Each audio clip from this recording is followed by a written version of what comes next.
Hello नमस्कार, मैं आपका होस्ट और दोस्त सुनील शर्मा स्वागत करता हूं। प्रभु से खास बात जो लाइव कार्यक्रम करते हैं उसके लिए मैं आप सभी का स्वागत करता हूं।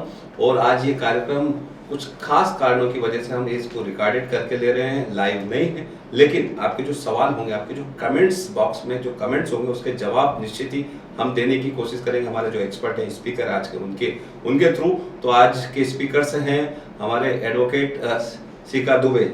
Yes sir. बिल्कुल स्वागत है आपका। Thank you. Welcome. Caeca Dubey, advocate caeca Dubey, Prabhu associate Prabhu sir की टीम से। रमेश प्रभु जी जो हाउसिंग गुरु हैं, महाराष्ट्र सोसाइटी वेलफेयर एसोसिएशन के अध्यक्ष हैं। और आज हम टॉपिक लेके आए हैं कि रीडेवलपमेंट, जब हाउसिंग सोसाइटी का रीडेवलपमेंट होता है उसमें बड़ा महत्वपूर्ण पार्ट कवर होता है through advocate. Yes advocate solicitor के थ्रू, और बड़ा वो रिटर्न में होता है। एडवोकेट जैसे आर्किटेक्ट का लाइबिलिटीज होता है, आर्किटेक्ट का पार्ट होता है फिजिबिलिटी, लेकिन उसी तरह से एडवोकेट का और आगे इंपॉर्टेंट पार्ट होता है और अहम रोल होता है कि 79A की जो गाइडलाइन होती है, गवर्नमेंट की गाइडलाइन से, वो कैसे करना है। फिर उसके बाद आता है डीए, डेवलपमेंट एग्रीमेंट, कैसे क्या क्या क्लॉसेस आने चाहिए डेवलपमेंट एग्रीमेंट में। गठबंधन होता है सोसाइटी और डेवलपर का, एक गठबंधन होता है। वो जैसे मैरिज सर्टिफिकेट होता है, उसी तरह का एक दोनों कपल्स में, ऐसे एक कपल साइड में डेवलपर और एक साइड में सोसाइटी के लोग हैं, तो वो भी एक गठबंधन है। उस गठबंधन को एक अच्छे से क्लॉसेस लिख के जाएंगे तो आपका स्मूथली रीडेवलपमेंट सक्सेसफुली होगा। तो डीए के बारे में बताएंगे सीका, और लास्ट P-AAA परमानेंट जो अकोमोडेशन, तो ये P-AAA के बारे में भी सीका से हम जानेंगे। तो स्वागत है caeca, advocate caeca Dubey ji आपका इस प्लेटफॉर्म में। इस प्लेटफॉर्म में काफ़ी सारी बड़ी बड़ी हस्तियां ही हैं, जैसे श्री गौतम चटर्जी सर हैं, एडवोकेट अमित मेहता हैं, प्रभु सर के तो आते रहते हैं, लेकिन उनकी टीम से काफ़ी सारे लोग आते हैं। पार्थ सारथी सर आते हैं, एडवोकेट नरेश भाई सर आते हैं।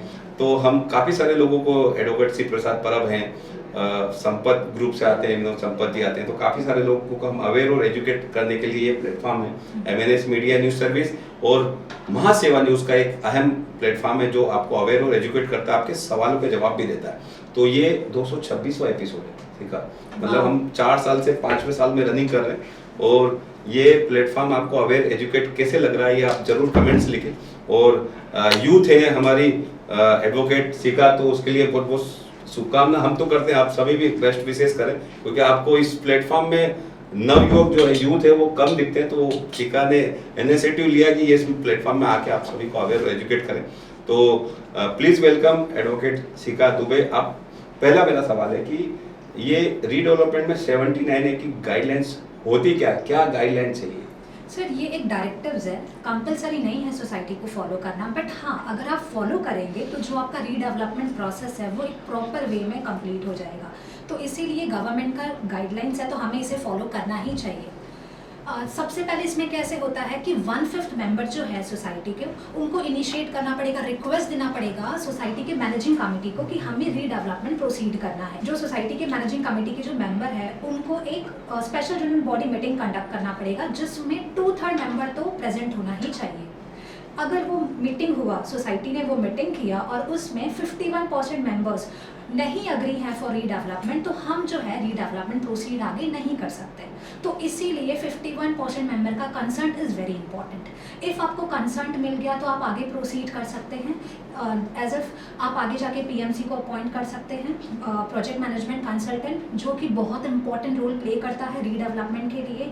आप लीगल एक्सपर्ट को अपॉइंट कर सकते हैं, जो कि आगे जाके आपके जो भी डेवलपमेंट एग्रीमेंट है, P-AAA है, पावर ऑफ अटर्नी है, वो चेक करेगा आपके बिहाफ पे।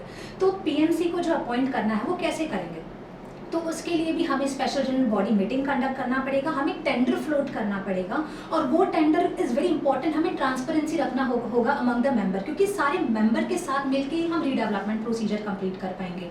हमें टेंडर फ्लोट करना पड़ेगा। मेंबर्स जो है उनका भी कुछ इनपुट है, उनके भी कुछ ऑब्जेक्शन है, ऑब्लिगेशन है, वो भी हमें चेक करना पड़ेगा। Once the tender is floated among like in news and everything and you receive the tender, तो वो हमें मेंबर्स के सामने ओपन करना पड़ेगा। 6 PMC जो मिल रहे हैं, आप उसका सेमिनार कंडक्ट कर सकते हैं सोसाइटी में। और हम ऑब्जेक्शंस मेंबर्स को क्या पॉइंट चाहिए पीएमसी में हम वो चेकआउट कर सकते हैं। Once the PMC is appointed हम एक अच्छा लीगल एडवाइजर भी अपॉइंट कर सकते हैं, वो भी transparency among the member. If they are ready तो हम एक legal adviser PMC proper appoint कर सकते हैं। एक बार पीएमसी अपॉइंट हो गया तो उसके बाद हम फिर से टेंडर फ्लोट करेंगे for appointing developer. At least 3 developer के तो हमें टेंडर्स रिसीव होने ही चाहिए, और वो भी आपको सोसाइटी में स्पेशल जनरल बॉडी मीटिंग में सबके सामने ओपन करना पड़ेगा, सब लोगों का व्यूज़ देखना पड़ेगा, सेमिनार कंडक्ट करना पड़ेगा। एक सेमिनार कंडक्ट करना पड़ेगा जो 79A में बहुत इंपॉर्टेंट है। Before the yes sir, very important special general body meeting conduct करना पड़ेगा। जो वीडियो रिकॉर्डिंग भी होता है वो ये रजिस्ट्रार के मतलब रजिस्ट्रार का कोई पर्सन असिस्टेंट रजिस्ट्रार भी आ सकते हैं वो मीटिंग में, और सोसाइटी के सारे मेंबर उनके सामने वो कंसर्न देंगे डेवलपर को कि हाँ हम आपके साथ रेडी हैं, हम प्रोसीड करना चाहते हैं रीडेवलपमेंट के लिए। उसके बाद सोसाइटी को लेटर ऑफ इंटेंट इशू करना पड़ेगा डेवलपर को कि yes we are appointing you, आपका जो ऑफर है we are ready for that offer and we can proceed with you for the redevelopment. So ये एक प्रोसीजर है जो हमें फॉलो करना पड़ेगा 79A के द्वारा। मतलब 51% बहुत मायने रखता है। यस सर, बहुत ज्यादा मायने। रीडेवलपमेंट में बोलते इनिशिएटिव यदि लेना है तो वो आपको वो एक पार्ट है ट्रांसपेरेंसी का 79A की गाइडलाइन है, जिसमें इम्पोर्टेंट है कि आपका 50% यदि हुआ तो आगे आप सब ने स्मूथली आगे काम कर सकते हैं। यस सर, और अभी रिसेंटली जजमेंट एक पास हुआ जिसमें allied cooperative allied developer versus spectrum private limited. Yes, ये हम शेयर भी करेंगे, आप मुझे पीडीएफ कर दीजिए तो हम शेयर भी करेंगे। Yes, allied housing LLP versus spectrum cooperative housing society limited का जस्ट ये रिसेंट जजमेंट है, जिसमें टोटल 20 मेंबर थे सोसाइटी में, जिसमें से 2 जो है डिसेंडिंग मेंबर थे, वो रेडी नहीं हो रहे थे रीडेवलपमेंट के लिए, कुछ उनका फैमिली डिस्प्यूट था। तो उसमें हाई कोर्ट ने ऑर्डर पास किया कि कोर्ट रिसीवर को अपॉइंट किया जाए कि वो पोजेशन ले ले फ्लैट का, और वो ट्राई पार्टी एग्रीमेंट को साइन करे on behalf of that 2 descending members, and जो भी अमाउंट कॉर्पस फंड रेंट जो रिसीव हो रहा है वो कोर्ट में रखा जाए। सो ऐसा भी इनिशिएटिव लिया जाता है, and even court are supporting for redevelopment कि ये आगे प्रॉपर प्रोसीजर फॉलो हो और जल्दी से जल्दी जो एग्जिस्टिंग मेंबर है उनको उनका प्रीमाइसेस मिले। बिल्कुल अच्छा, एक अच्छा डिसीजन है ये। अभी आप आगे बढ़ते हो, जैसे 79 का इम्पोर्टेंट पार्ट है गवर्नमेंट की तरफ से गाइडलाइंस है कि ये किस तरह से आप ट्रांसपेरेंसी इसको वर्क कर सकते हो। कोई वो नहीं है कि बड़ा भारी कम है या फिर आपको इससे बचना है, आप बच नहीं सकते हो। ट्रांसपेरेंसी के लिए सबका भला है इसमें, आप गो हेड करें, 79 है अच्छा है। आगे सवाल बनता है कि जैसे 79 है और उसके बाद में डी है डेवलपमेंट एग्रीमेंट, जैसे मैंने बोला गठबंधन का ये एग्रीमेंट है आप दोनों का, सोसाइटी और डेवलपर के बीच में, तो ये मजबूत होना चाहिए। इसका जो ढांचा है, इसमें जो अंदर क्लॉसेज है वो मजबूत होना चाहिए। तो डीए क्या है और डीए में क्या क्या चीजें आनी चाहिए? सर, डेवलपमेंट एग्रीमेंट जो है वो एक ट्राई पार्टी एग्रीमेंट है जो developer society and member as a confirming party होते हैं। उसमें इट्स वेरी इंपॉर्टेंट कि आप उसके क्लॉजेस को देख सके और चेक कर सके प्रॉपर्ली। कैसे होता है ना, कुछ ऐसे क्लॉजेस हो जाते हैं जो एक लेमैन, एक नॉर्मल व्यक्ति नहीं समझ सकता वो क्लॉजेस को, तो इसीलिए वो एक लीगल एक्सपर्टीज का उनको एडवाइस लेना चाहिए या उनके थ्रू वो दिखाना चाहिए, वेट करा के लेना चाहिए वो एग्रीमेंट। और जो बहुत इंपॉर्टेंट क्लॉज है वो हमें ये चेक करना चाहिए कि वो हमें कब पोजेशन देने वाले, after OC they are giving us possession और नॉट, और कितने दिन में हमें ओसी मिलने वाला है। उसके बाद हमें ये चेक करना चाहिए कि आईओडी कब हमें मिलेगा, intimation of disapproval, CC commencement certificate कब ये वो लेकर आएंगे और कब वो इनिशिएट करेंगे रीडेवलपमेंट। हमें एफएसआई चेक करना है, कितना उन्होंने हमें एफएसआई बोला था और कितना दे आर प्रपोजिंग, ये चीज़ें हमें देखना पड़ेगा डेवलपमेंट एग्रीमेंट को जब हम चेक करते हैं। हमें ये भी देखना पड़ेगा रेंट वो कितना हमें ऑफर में दे रहा है और वो चीज़ उनने डीए में इनकॉर्पोरेट किया है या नहीं। जितने भी टैक्सेस हैं, डायरेक्ट टैक्स और इनडायरेक्ट टैक्स, वो भी कवर किया है डेवलपमेंट एग्रीमेंट में या नहीं। स्टैम्प ड्यूटी कौन पे करने वाला है, P3 रजिस्ट्रेशन के टाइम कौन उसके चार्जेस बेयर करने वाला है। तो ये सारे क्लॉजेज हैं जो इनिशियल बहुत इंपॉर्टेंट और हमें ये चेक करना ही चाहिए। सबसे ज़्यादा इंपॉर्टेंट टर्मिनेशन क्लॉज भी होता है कि इफ़ अगर वो डीए जो है, आईओडी जो है, अगर वो 6 मंथ में नहीं ला पाए और ग्रेस पीरियड देने के बाद भी वो नहीं ला पाए गवर्नमेंट अप्रूवल, तो इन दैट केस सोसाइटी क्या कर सकता है, तो स्टेप इन कर सकता है या फिर वो खुद इनिशिएट ले सकता है, टर्मिनेट कर सकता है by giving public notice. Arbitration का clause is also very important कि कल को कोई भी डिस्प्यूट हुआ, वॉलेशन हो गया, क्लॉज जो मेंशन है, तो उसके फिर हम आर्बिट्रेशन के थ्रू हम जो है ये रिजॉल्व कर सकें। वॉल्यूशन हो रहा है जब भी डेवलपमेंट एग्रीमेंट के कोई भी क्लॉजेस का, हमें ये भी चेक करना है कि जो भी क्लॉजेस दिया है वो हमारे फेवर में भी होने चाहिए, हमें सपोर्ट भी करना चाहिए। और जो आप पावर भी दे रहे हो, हम एक पावर ऑफ अटर्नी भी एग्जीक्यूट करते हैं, डेवलपर को पावर देते हैं कि जो transfer of development right TDR जो हमें दिया है उनको वो प्रॉपरली वहाँ पे डेवलप करें। सो ये सारी चीज़ें हमें पावर ऑफ अटर्नी में चेक करना है कि जो हमें राइट दे रहे हैं उसका वो गलत इस्तेमाल ना करे, और हम कह सकते हैं कि कुछ अगेंस्ट ना करे सोसाइटी के। और वो RERA registered is very important. जो डेवलपर है वो रेरा रजिस्टर्ड भी होना चाहिए, तभी जाके वो फ्यूचर में लाइक जो भी सेलेबल वो यूनिट बनाएंगे तभी वो बेच सकते हैं। और अब तो कंपलसरी है, 2016 में रेरा आ गए तो कंपलसरी है, तो आपको रेरा रजिस्टर्ड करना ही पड़ेगा, जस्ट तभी जाके आप सेल कर सकते हो फ्यूचर में। It's benefit for everyone, existing member के लिए और न्यू परचेसर के लिए भी बहुत अच्छा है। बिल्कुल, बड़ा ही अच्छा बताया आपने। इसमें हम आगे और जानेंगे, वक्त तो चला, छोटे से ब्रेक के बाद जानेंगे कि प्री ट्रिपल क्या है और कुछ कॉमन क्वेश्चंस है वो भी हम एडवोकेट शिखा दुबे से जानेंगे आप सभी के बिहाफ पे, एक छोटे से ब्रेक के बाद।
ब्रेक के बाद आप सभी का स्वागत है। जैसा हमने कहा था कि हम ब्रेक के बाद दिखाएंगे कि और सारे सवाल भी होंगे, कुछ कैसे आप क्लाइंट्स से डील करती हैं जब रीडेवलपमेंट में लोग लेने आते हैं, वो भी बात करेंगे।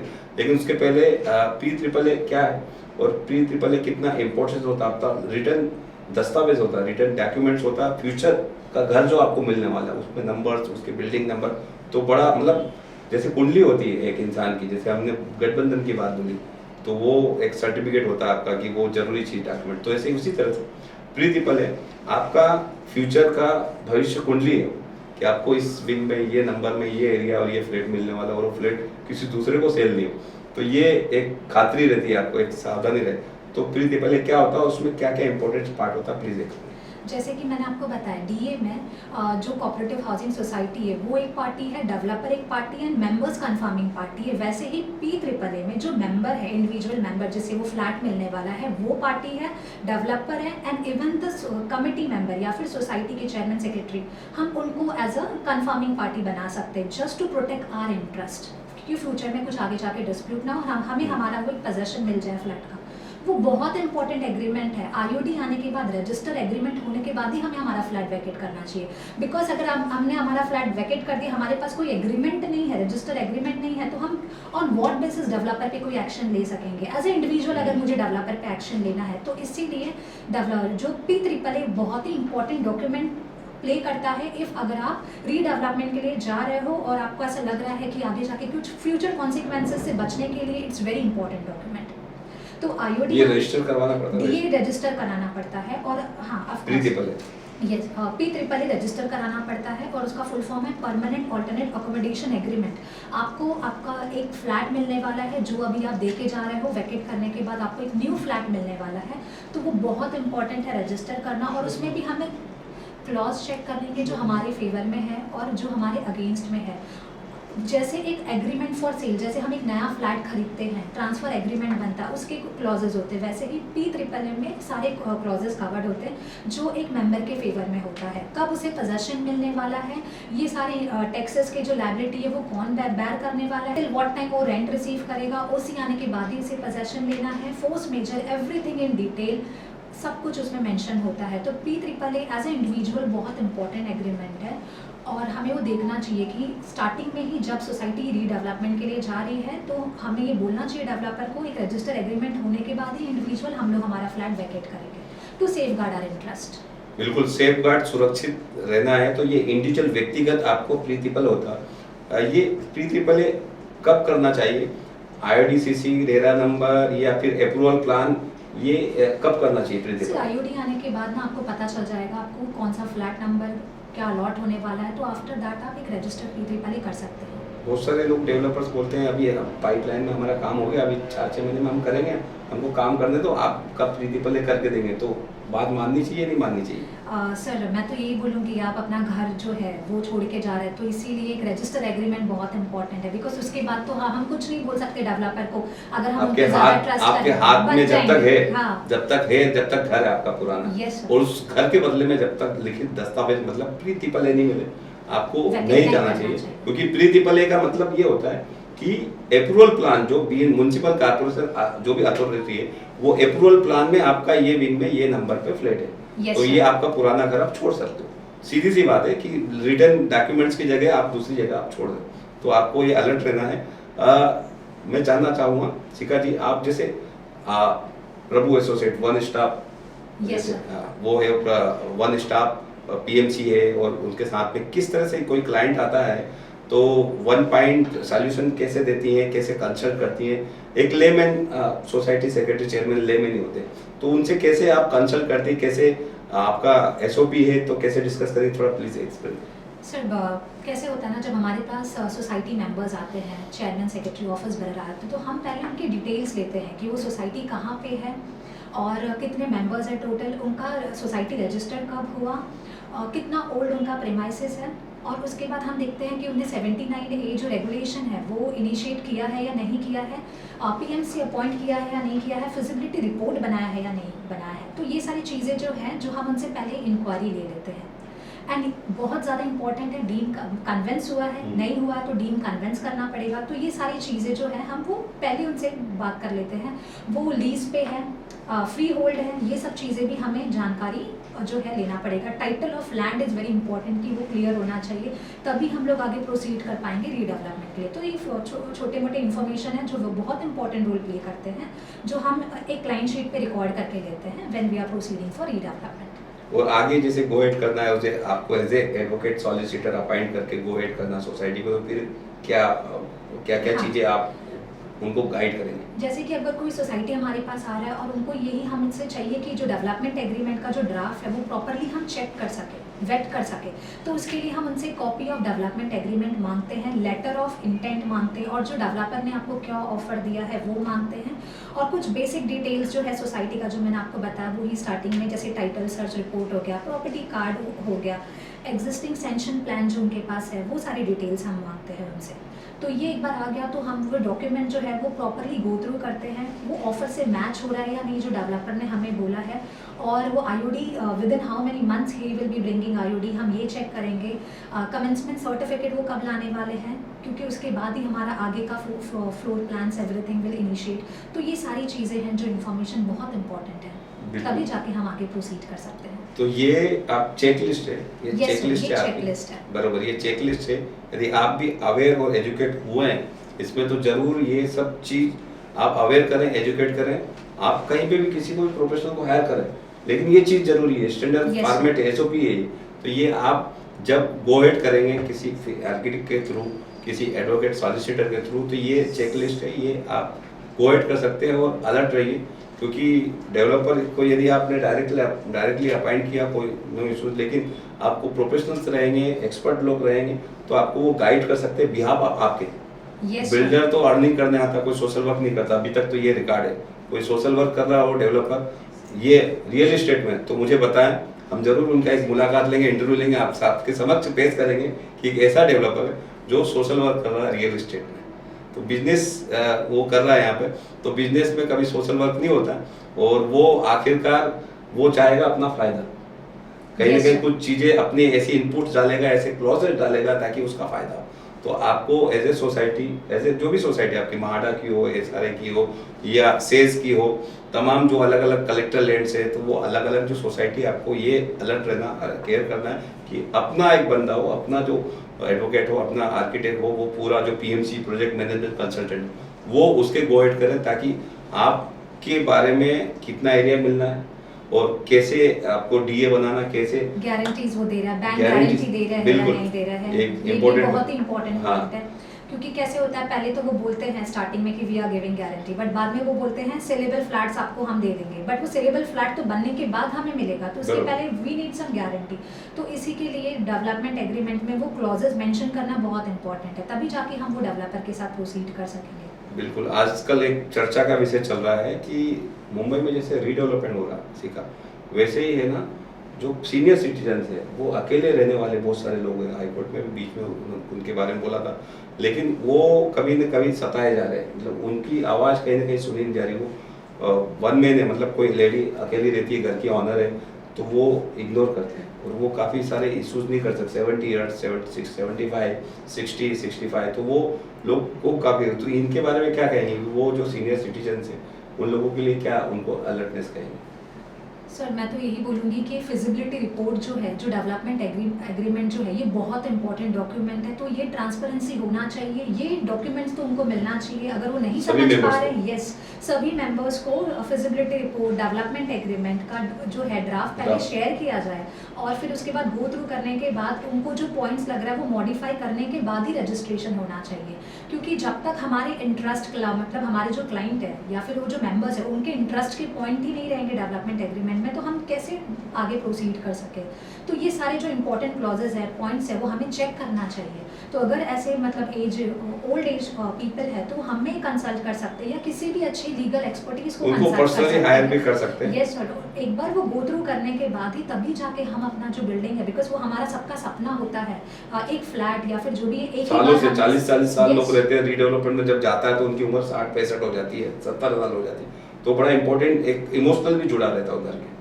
यस सर, वो कितना एफएसआई, कितना एक्स्ट्रा एरिया हमें दे रहे हैं, बाद में कैसे कितना रेंट दे रहे हैं, आईओडी कब लाएंगे, बैंक गारंटी दे रहे हैं या नहीं, कब हमें वो जो प्लान है डेवलप करके कब मिलने वाला है, कैसे हर एक चीज़ पॉइंट कवर्ड है, ये हमें सब कुछ चेक करना चाहिए। और इसीलिए देखिए अभी जजमेंट भी पास हुआ है allied cooperative housing society versus captain, जिसमें क्लियरली बोला है, अभी कोर्ट भी सपोर्ट कर रही है डेवलपमेंट के लिए। डिसेंडिंग मेंबर्स जो है, इफ़ वो साइन नहीं कर रहे हैं आपका डेवलपमेंट एग्रीमेंट, तो इन दैट केस ऑल्सो कि एक पर्सन जो है वो मूव, मतलब डेवलपर जो है वो मूव कर सकता है हाई कोर्ट में under section 9 of arbitration and conciliation act. और ये ऑर्डर आया है उनको कि जो कोर्ट रिसीवर अपॉइंट होगा, वो पर्सन जो है वो ट्राई पार्टी एग्रीमेंट को साइन करेगा, रेंट एंड कॉर्पस वो कोर्ट में रखा जाएगा। तो ऐसे भी मतलब हर एक लोग हमें सपोर्ट कर रहे हैं, कोर्ट सपोर्ट कर रहा है, आपके सोसाइटी मेंबर को एक साथ मिलके जो है रीडेवलपमेंट का प्रोसीजर अच्छे से फॉलो करना क्यों चाहिए। इस चीज को सपोर्ट हो रहा है, ये बड़ा ध्यान रखने की बात है, क्योंकि जब एक शहर है, वो भी समुद्र किनारे, मुंबई जैसा शहर, यदि आज से 40 साल, 25 साल, 30 साल पहले डेवलप हो चुका है, आज उसका एक ही ऑप्शन है रीडेवलपमेंट। घर छोड़ के नहीं जा सकते, शहर छोड़ के नहीं जा सकते, बचा कुछ जगह नहीं आसपास की, अब वहाँ पे घर बसा सकते हैं, जगह वही है, वही बिल्डिंग, वही फ्लैट है आपकी जमा पूंजी, तो वहीं पे आपको रीडेवलपमेंट करना। सरकार सपोर्ट कर रही है, इंसेंटिव, एफएसआई, काफ़ी अलग अलग गाइडलाइंस है, डीपीडीसीआर की, म्यूनसिपल कॉर्पोरेशन से, तो ये 79A की गाइडलाइंस है, सरकार, हाई कोर्ट, एपीलेट अथॉरिटी, बहुत सारी चीज़ें। लेकिन इसके साथ में यदि आपको, मतलब मैनेजिंग कमेटी को एक ही अपील करूँगा, सोसाइटी को, कि आपको सबका रीडेवलपमेंट करना, आपको अकेले का नहीं करना। 2 लोग डिसेंडिंग है तो उनको कैसे मनाना वो आपके ऊपर है। Yes sir. सीनियर सिटीजन है, उनको बात करके उनका आप नजदीक तो जाओ। आप ईगो रखोगे, आप बहुत सारी चीजें रखोगे, तो वो कोर्ट तक जाएगा, वो 70 साल का बुजुर्ग है, महिला है, पुरुष है, वो इश्यूज बढ़ेगा, तो वो आपको और डेवलपर को आपने अपॉइंट कर दिया है, तो वो उसको कम से कम 1 साल जाएगा, 6 महीना जाएगा, तो वो लॉस है आपका। तो आप बात करें, उससे बात करें, डिस्कस करें। सीनियर सिटीजन हो सकता है आपके वो बुजुर्ग, आपके माता पिता की तरह, तो आप ईगो छोड़ के, मेरा सभी सोसाइटी से निवेदन, सीनियर सिटीजन का बड़ा इशू चल रहा है मुंबई में, तो सीनियर सिटीजन्स जो अकेले रहते हैं सोसाइटियों में, उन लोगों का भी डेवलपमेंट आपको करना, सभी का करना, जो भी हो, डिसेंडिंग मेंबर हो, असेंडिंग मेंबर हो, तो उन सबका करने के लिए आपको चाहिए पारदर्शिता। सरकार ने बोली, आप वो फॉलो करें, और साथ ही एक प्रेम प्यार से यदि आप गो हेड करेंगे और सबको मिलके गो हेड करेंगे और ट्रांसपेरेंसी रखेंगे, तो मुझे नहीं लग रहा कोई इश्यूज को हैंडल्स, कोई इश्यूज आए नहीं आपको। मुझे लग रहा है सबका आशीर्वाद लेना जरूरी है, गो एड करना। तो आपको ये रीडेवलपमेंट में दुआओं का काम है, दुआ भी मिलेगी आपको कि सबका घर बनाने में आप इनिशिएटिव ले रहे हो, आप मैनेजिंग कमेटी एक बड़ा काम कर रहे हो। Yes, sir. तो ये सोच रख के आगे गो एड करोगे आपको, तो ये कोर्ट कचहरी या फिर कहीं किसी की जरूरत नहीं पड़ेगी, मुझे ऐसा लगता है। तो ये वीडियो को आपकी हाउसिंग सोसाइटी में ज़्यादा से ज़्यादा शेयर करें, ज़्यादा से ज़्यादा लाइक करें। यदि चैनल महासेवा न्यूज़ यदि सब्सक्राइब करें। प्रभु से खास बात जो शो है हमारा, ये देखते रहिए और लाइक करते रहिए। आप लास्ट में जाते जाते कंक्लूडिंग रिमार्क्स क्या देना चाहिए इसी का? मैं एक और चीज़ बोलना चाहूँगी कि जब हम टेंडर फ्लोट करते हैं और हमें रिसीव होता है, तो जब जो डेवलपर हमें अपॉइंट करना है तो हमें उनका ड्यू डिलिजेंस भी करना चाहिए। ड्यू डिलिजेंस का मतलब क्या होता है? उनका इंक्वायरी, कितने प्रोजेक्ट्स उन्होंने अकम्प्लिश किया है, कितने इयर्स का एक्सपीरियंस है, तो ये सारी चीज़ें भी हमें ध्यान देना है। तभी जाके हम एक बेस्ट डेवलपर हमारे बिल्डिंग के लिए, सोसाइटी के लिए अपॉइंट कर पाएंगे। तो इसीलिए due diligence is very important. आप देखेंगे बड़े कंपनीज हैं, वो क्रेडिट रेटिंग्स के बेसिस पे ही हम चाहते हैं कि हम ये कंपनी में जॉब मिले। तो वैसे ही हम जो डेवलपर अपॉइंट करें वो बेस्ट डेवलपर होना चाहिए हमारे सोसाइटी के लिए, हमारे बिल्डिंग के लिए, जिस पे हम ट्रस्ट कर सके। ट्रस्ट एक बहुत बड़ा फैक्टर है, तभी जाके मेजॉरिटी ऑफ पीपल एक साथ आ पाएंगे। एक दो मेंबर्स जो अगेंस्ट है, हमें देखना पड़ेगा वो क्यों अगेंस्ट है। कुछ तो इशू होगा, हमें रिजॉल्व करने की कोशिश करनी पड़ेगी। ऐसा भी हुआ है जहाँ पे एक दो मेंबर अगेंस्ट है बट वो कोर्ट गए हैं तो उनके फेवर में भी जजमेंट आया है। तो ये डिपेंड करता है केस टू केस कि आपका केस कैसा है। इन दैट केस आप हमेशा डिसेंडिंग मेंबर या दो मेंबर एक मेंबर हो तो हो सकता है वो सही भी बोल रहा हो। Yes. तो आगे गो एड करना है तो आपको मेरे ख्याल से मैंने जो बोला कि आपको जरूरत ही नहीं पड़ेगी, आप थोड़ा प्रेम से बात करें अपना Yes, sir. issue वो very discuss- important है। वो सबसे बड़ा इम्पोर्टेंस है। और जो सिका ने बताया, ट्रस्ट और ड्यू डिलिजेंस, ट्रांसपेरेंसी और टाइमली कंप्लीशन, Yes, sir. ये जो Timely तीन टी है, ट्रिपल टी है, Yes. बड़ा मायने रखता है। और यदि आप चाहते हैं एक अभी जैसे महारेरा लाइक है उसी तरह से GRSF.in आप देख सकते हैं, हम उसमें भी देखा है स्क्रॉल में GRSF.in अभी इसको लीड कर रहे हैं retire IAS officer Shri Gautam Chatterjee साहब, रमेश प्रभु जी, हरदरे जी इसको लीड कर रहे हैं। और ये पोर्टल है, ये पोर्टल आपको ये तीनों टी का मिक्स होगा। यहाँ पर डेवलपर कैसे कौन काम कर रहा है उसकी प्रोफाइल सिलेक्ट कर सकते हैं। PMC, आर्किटेक्ट, एडवोकेट, सॉलिसिटर, पीएटा, सब लोगों की टीम रहेगी। आप ऑनलाइन जाकर, आपको हाउसिंग सोसाइटी को कुछ नहीं करना, फ्री ऑफ चार्ज है, आपको लॉगिन करना है और सब चीज़ें देख सकते हैं। वहाँ पर सब चीज़ें में जाके आप सिलेक्ट कर सकते हैं। और उस प्रोजेक्ट का जैसे रेरा पूरा वो दिखाता है कि कितना काम हुआ, वही मॉनिटरिंग भी वो पोर्टल के थ्रू होगी इस प्रोजेक्ट की रीडेवलपमेंट की। कंपटीशन डेट आपको उसमें पता चल जाएगा। बिल्कुल। और ये जिस तरह से आपको मतलब रीडेवलपमेंट के लिए अभी तक कुछ चीज़ नहीं थी, वो एक प्राइवेट चीज़ है ये, और सेक्शन 8 के तहत रजिस्टर्ड कंपनी है GRSF नॉन प्रॉफिटेबल। तो ये गौतम चटर्जी सर जो हाउसिंग के क्षेत्र में काफ़ी अनुभव किए हैं और आज रिटायरमेंट के बाद भी आप लोगों को सेवा के लिए प्रेरित कर रहे हैं, तो आप लोगों को भी एक स्टेप बढ़ाना चाहिए। और इस अभी के अभी यदि जितने लोग देख रहे हैं, आप अपनी सोसाइटी में जाइए और अपनी सोसाइटी की मैनेजिंग कमेटी को बोलिए कि इस पे GRSF.in पर लॉगिन करें, फ्री ऑफ चार्ज है, कोई चार्जेस नहीं, वहाँ पे जाके देखें क्या क्या चीज़ें हैं। तो थैंक यू वेरी मच सिका दुबे, आपका फ्यूचर उज्जवल हो, बहुत बहुत शुभकामना आपको। Thank you sir. और धन्यवाद। और ऐसे प्लेटफॉर्म पे आते रहिए हमारे प्लेटफॉर्म पे। और प्रभु से खास बात में आज इतना ही। आपके दोस्त और होस्ट सुनील शर्मा को दीजिए इजाजत। नमस्कार, धन्यवाद।